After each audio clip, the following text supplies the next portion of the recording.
We are now joined by two of the top strawweights in one championship, a matchup between the best nicknames in all of martial arts, Little Giant versus the Monkey God.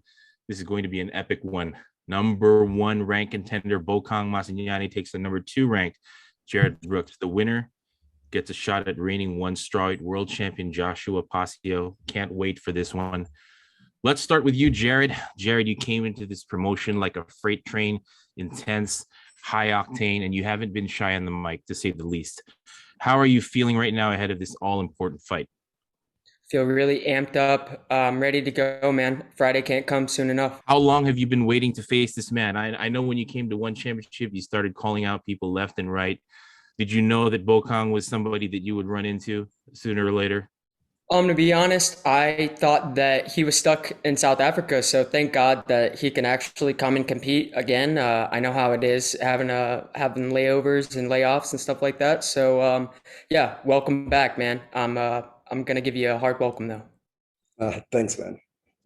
All right. Yes. Glad to have you back and finally see you in action, Bokong. How have you been all this time? How does it feel now to be back here in Fight Week? Yeah, it was tough being stuck, not being able to travel and not being able to compete at all. So I'm so grateful and so happy, actually more excited to get back and compete. This is what I do for a living. This is something I love doing. So I'm quite happy to be back in Singapore and I get to do what I do best. All right. Do you think the time away that you've spent so far, and with Jared coming into the promotion while you were gone, do you think you're gonna have any like cage rust when it comes to the fight on Friday night? I don't really think so because I believe before I came into one championship, I was also stuck with fights. I was struggling to get fights. And it's been a while since I also fought before going into one championship. So for me, it's just another day. I just got myself well prepared for the fight. I know I'm fighting one of the toughest guys in the division. And so I had to get myself as well prepared as possible. All right, over to Jared right now. The lead up to your fights have been entertaining to say the least. You've never been hesitant to talk smack or call any opponents out.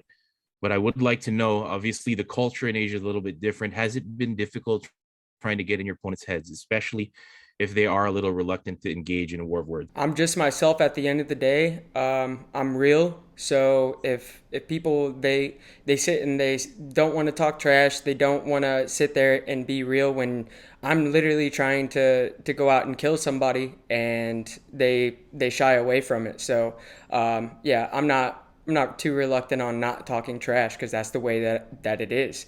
If people don't want to sit there and talk trash or get their name out, then that's their ordeal. But yeah, the people that don't like the trash talking, I mean, some people don't like R&B, some people like rock and roll more. So yeah, at the end of the day, it's just me. All right, Bokang. Obviously, fighting is both physical and mental.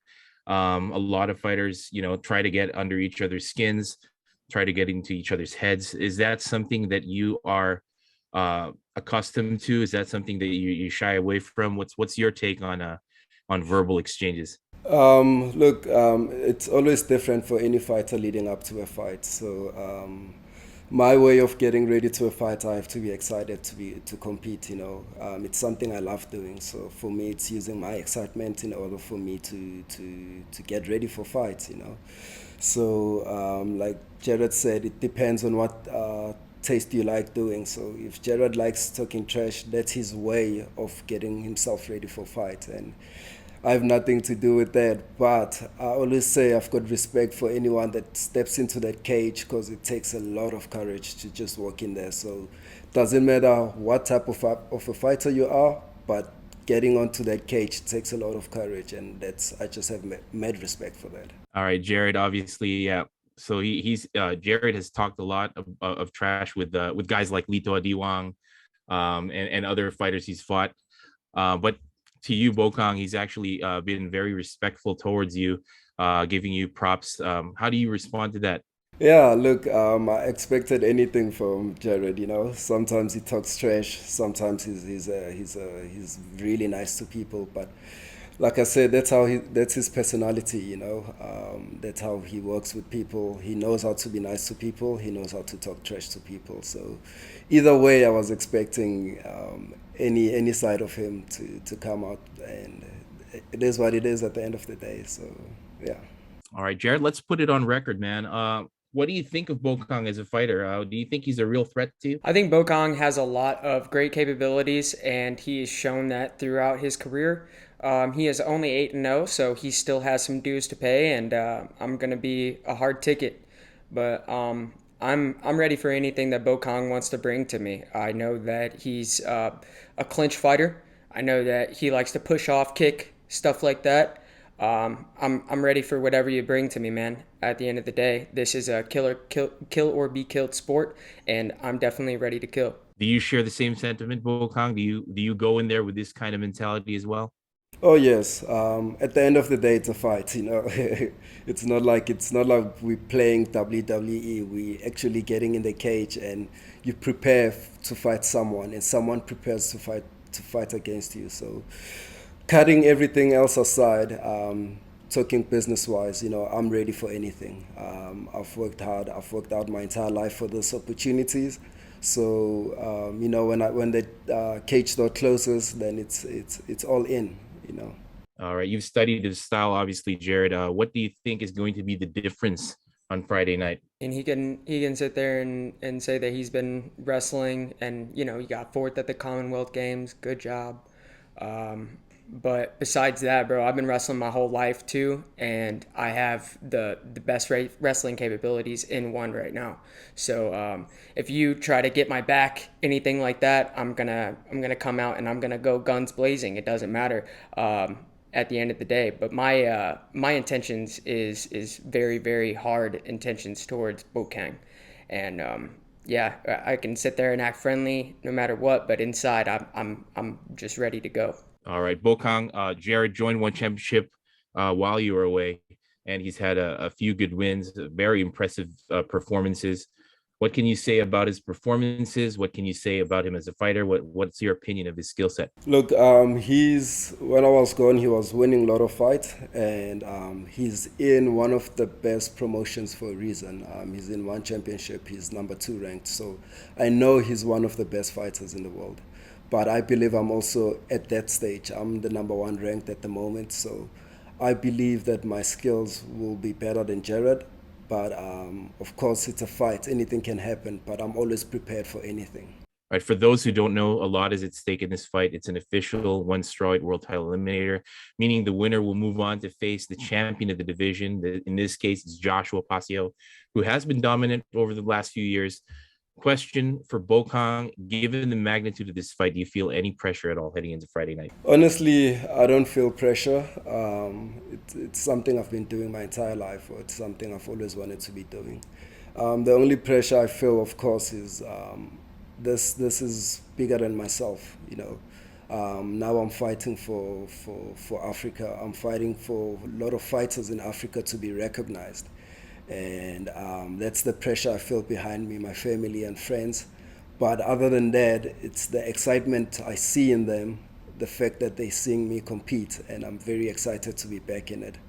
And of course, I'd like to be the first world champion coming out of Africa, born and raised in Africa. So, yeah, it's that time, and I'm gonna make use of this opportunity. All right, Jared, it seems like he's very calm, cool, and collected. Do you think he should be a little bit more worried? Yes, at the end of the day, you should be. I don't know how much stuff you've been, you know, getting down on my technique and stuff like that, but it's completely different when we go in the octagon. And I know you share the same type of feelings, but at the end of the day, man, I'm coming in to kill or be killed, and I'm just ready to go against you and show what my technique is all about. All right, if you beat Bokong, you're going to put yourself in position to achieve what you've set out to do in this promotion, which is get that title shot and win that, and then win that world title. How important is this fight for you? How dangerous of an opponent is Bokong really? It's a super important fight for me. I mean, I'm one fight away from getting a world championship, and I've put that in fruition in my head since I started fighting. So I couldn't do it in the UFC, unfortunately. We all got cut really, really fast. So this is definitely the best promotion I've ever fought in, and some of the best fighters as well. But at the end of the day, I am the best strawweight in the world, and nobody's going to take that away from me. Not Bokong, not Josh, not anybody in the top five. I've faced two guys that Bokong would have a little bit more trouble with than Sawada and Rene Catalan. So I've definitely paid my dues a little bit more in this division, and I've fought at least twice in the last 6 months. So I'm still ready, and I still smell blood. So I'm definitely coming and trying to grab a title. All right. We saw on social media that you did run into one of your childhood idols this week, Demetrious Mighty Mouse Johnson. What was Yep. that experience like for you? And did he give you any advice heading into this fight? You know, I was almost speechless just meeting him because, when I was 14, 15 years old, I'm watching Demetrious Johnson win a world title, and it was just really hard to even come up with the words to even say to him like thank you. I really wanted to say thank you because that's the way I felt. But yeah, he was telling me, he's like, dude, you make 125, and I was like, yeah, I'm actually 122 pounds sopping wet. And he was just like, damn, dude. He's like, well, you're young. He said, go out and try to do the best that you can in this sport and try to get as much money as you can. And that was some really good words from the GOAT. All right, Bokong, same for you. You're in a very unique situation as well. This is the biggest stage, obviously, for martial arts, and the lights are very bright. How do you handle that mental pressure? Heading into a big fight like this. Yeah, honestly, I know this is something I've wanted to do my entire life. So I've always been prepared for this. I've played myself, seeing myself in the bright light, seeing myself fighting in front of a million fans, So I know this is something I've always expected, and I believe I'm well prepared, and I'm always ready for situations like this. And this is one of the new journey to my life, being in front of the cameras and all that. It's something I've always wanted to do. So I'm quite happy and grateful to be here. All right, let's go back to this fight. Obviously, this is a very interesting clash of styles. I know you've both gone over it with your team. I'd like to hear your thoughts, Bokong, on what Jared's game plan is going to be. What do you think he's going to try to do against you? Look, I believe he's got also strong wrestling. He's got good hands, strong power behind him. But I believe I'm more agile, I'm more mobile than he is. So I believe I'm quicker than him. So that's going to make a big difference between this fight. I'm always prepared for a 3-round war, or if it's a 5-round war, I'm always prepared for all the rounds. And everything that happens in between the knockout and the submissions, that's just something that's like a cherry on top for me. All right, Jared, same question to you. What do you think Bokong's strategy will be coming into this fight? How do you think he's going to fight you? I think that he's gonna get hit like once or twice, and he's gonna try to shoot, and he's gonna try to get my back, and he's gonna try to stay there the whole time. I mean, bro, you've had one knockout in how many fights? So I get it, but everybody's calling you a striker. I don't think you're a striker, to be honest. I think that you're a wrestler. I think that my jiu-jitsu skills are way beyond yours. I haven't seen you on the ground. I know that you are agile. I know that you do move a lot, but we'll see when it comes down to the fight, man. I think that I'm just as agile and just as speedy as you. You're gonna have to find that out in the octagon or in the circle. Sorry. All right, Bokong, how do you respond to that? He's criticizing your skills a little bit there.